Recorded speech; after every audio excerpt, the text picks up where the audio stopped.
Magandang araw po mga kabayan. Welcome po sa Pinilang Alam. May pagsasaluhan po natin ngayon ay lechon kawaling chicharon.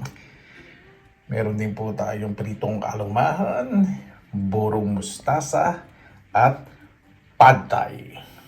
Sa pad thai recipe po at sa lechon kawali at chicharon, samahan po ninyo ako. Sa mukbang paki-fast forward na lang po.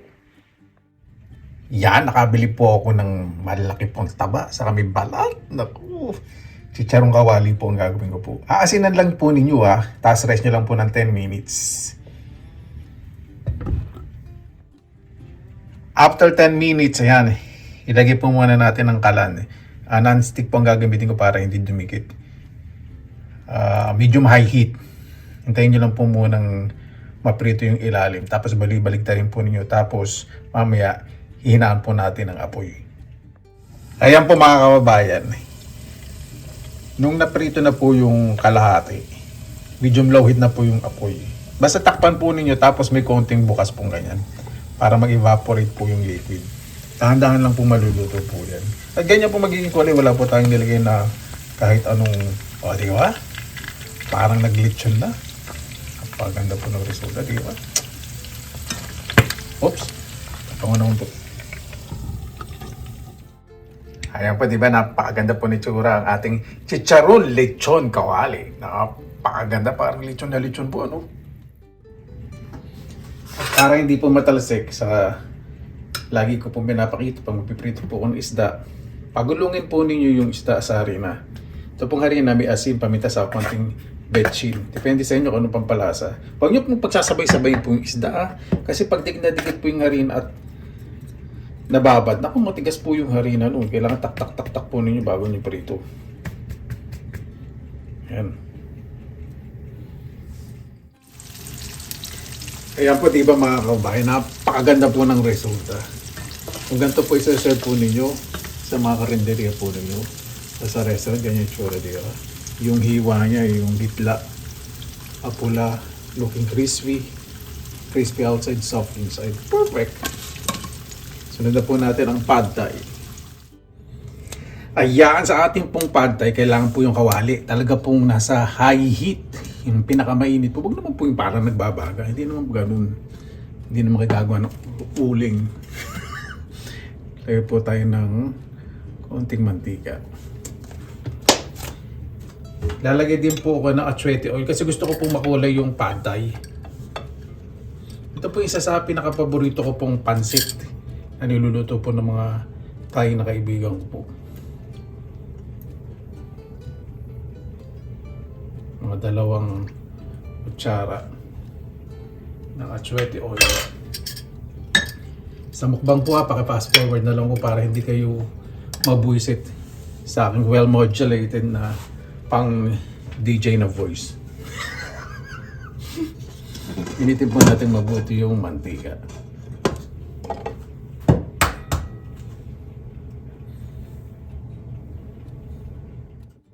Yan. Lagyan po muna tayo ng itlog.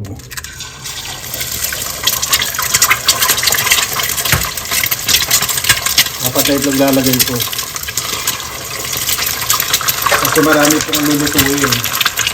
Paborito din po ng mga kaibigan kong mga Finnish food po ito eh. Mamaya, invite ko po sila.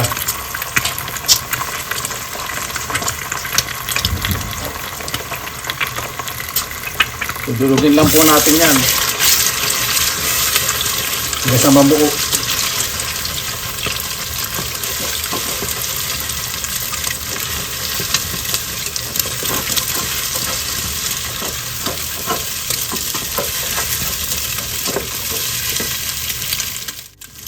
Ayan po. Sunod na po natin ng hipon. Ang laking hipon po gagamitin ko. Maganda po talaga gamitin sa ganito. Malaking wok. Okay lang po yan.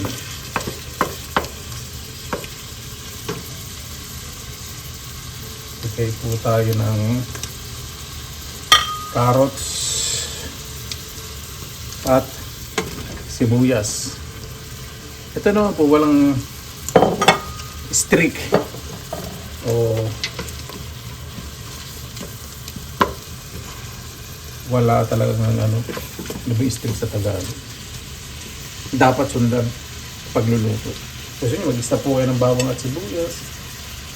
Bago po kayo maglagay ng mga karne. Kaya po ginilagay na gawin ganito para hindi po ma-overcook po yung karne. Yun po yung purpose.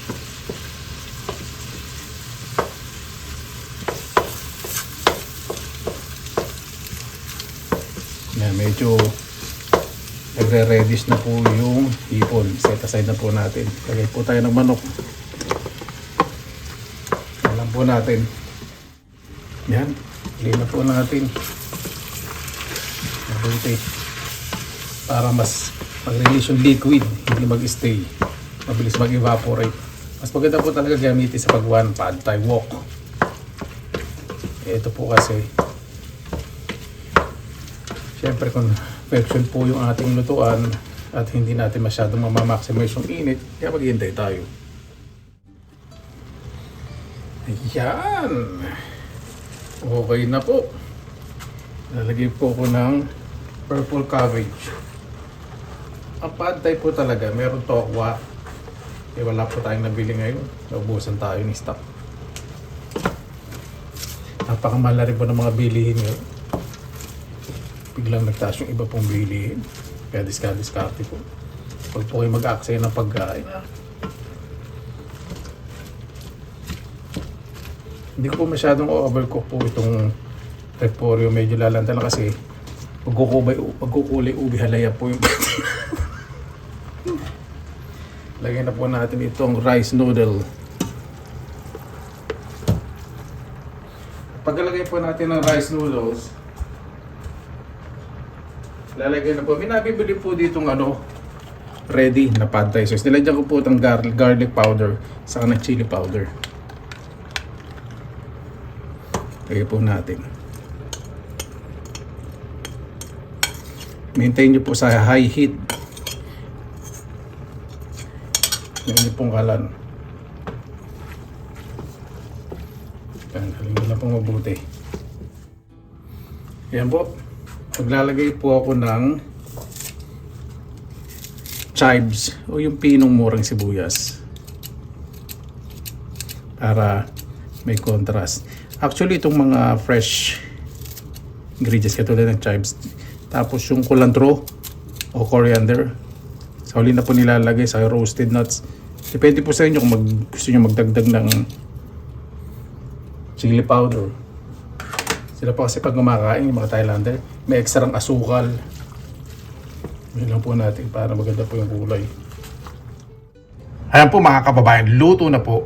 Pagkaluto po niya, nilalagyan po talaga na ng roasted nuts, saka po yung toge, yung bean sprout.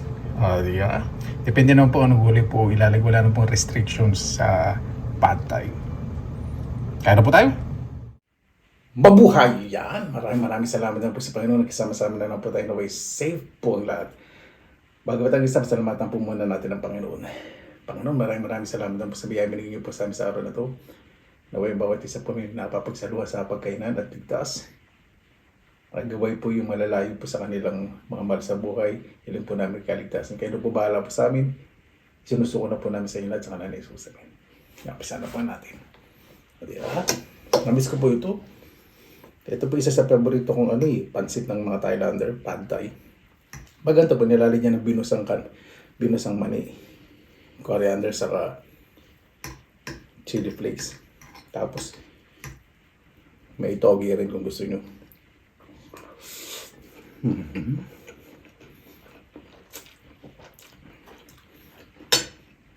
Super excited. Lagyan po muna tayo ng daya po lime.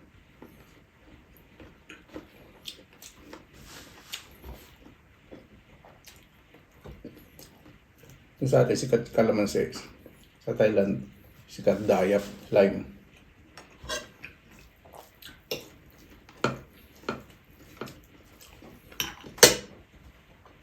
Muna tayo sa pakadali mong gawin ito, no?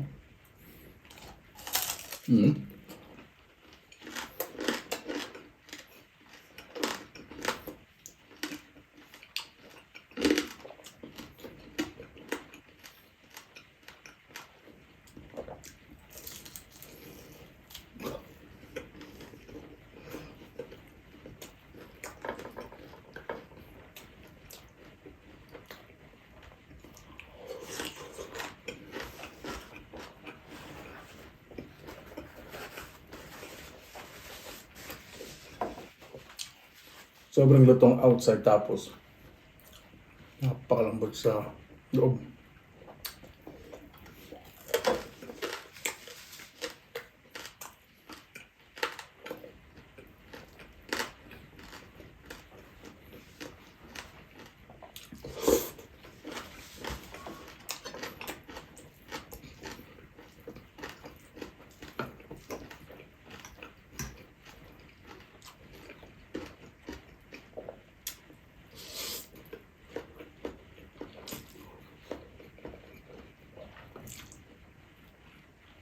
Malaki po yung hipon na nilagay ko rito.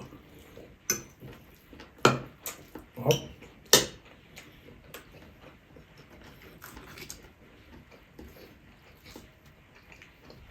Masarap din po yung ganito eh. Walang kanin.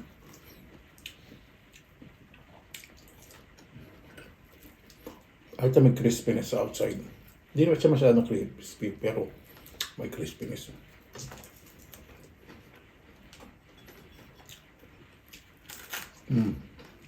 Yung buntot crispy.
Yung buwan mustasa, binili ko rin po yan.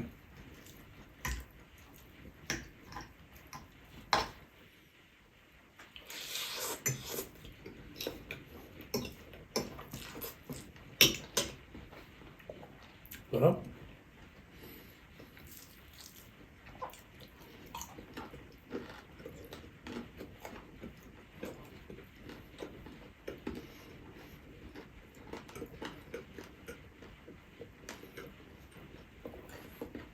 Sarap din sa bakbet. Okay, yan, dito yung paksiw. O ihumba.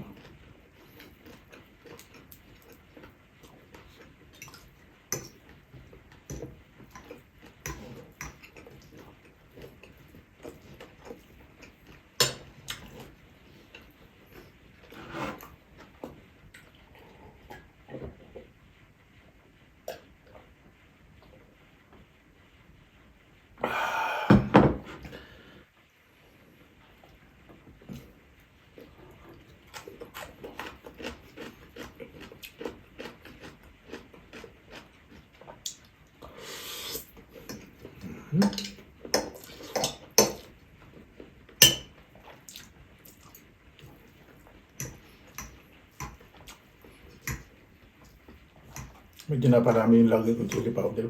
Panghang, pero sarap.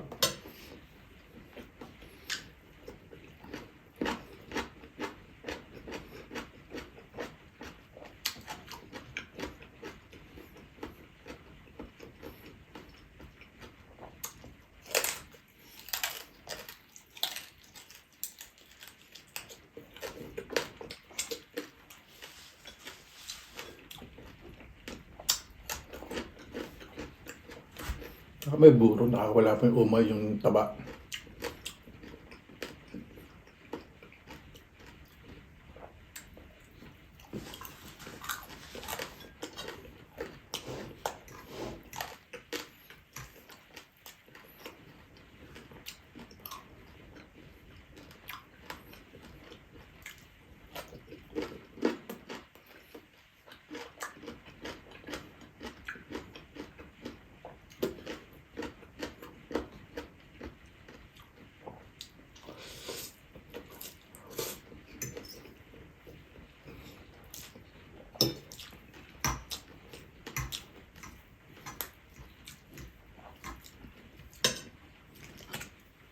Sarap talaga ng alumahan po. Ano? Galunggong alumahan yan. Pag pinirito, di ba? Linamnam.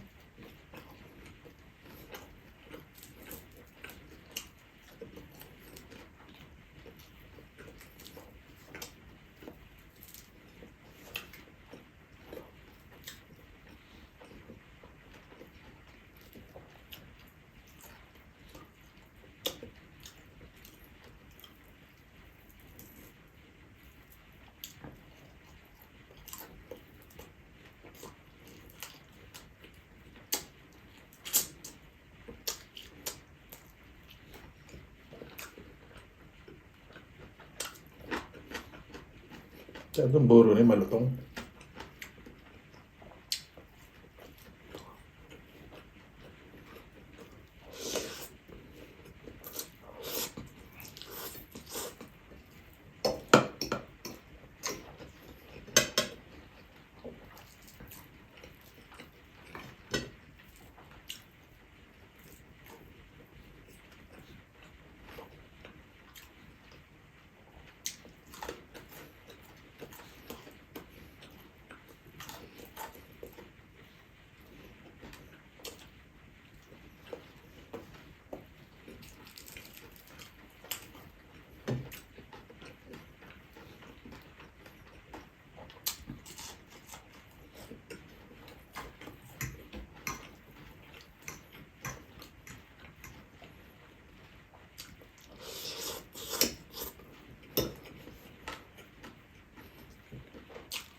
Sarap din po ito sa noodles. Nagkakaki noodles. Sarap yan. Lalo na kung may sabaw yung noodles. Tapos yan ang side dish niya.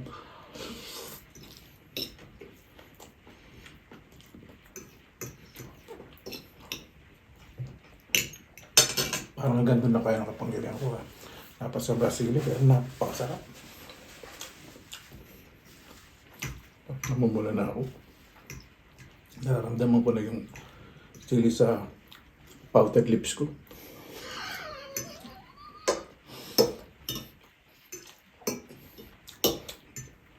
Yung person sa liyo, pero napakasarap. Alam niyo po yung gusto niyo pong kumain, kaya lang nag-aapoy na yung uso niyo.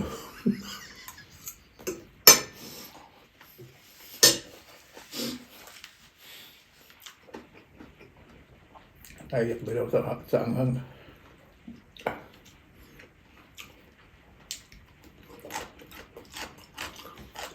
Parang sarap, challenging. Hindi po ibig sabihin yung anghang, pero napakasarap.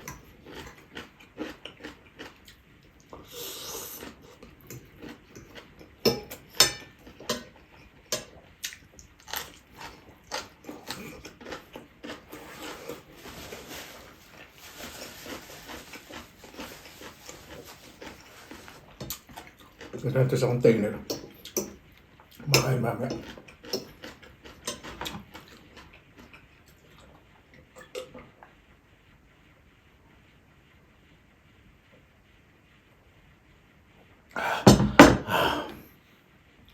Lumalabas yung init na mata ko. Yung paday po talaga pag sinabi po sa inyo, kumain sa Thai restaurant, manghang po talaga.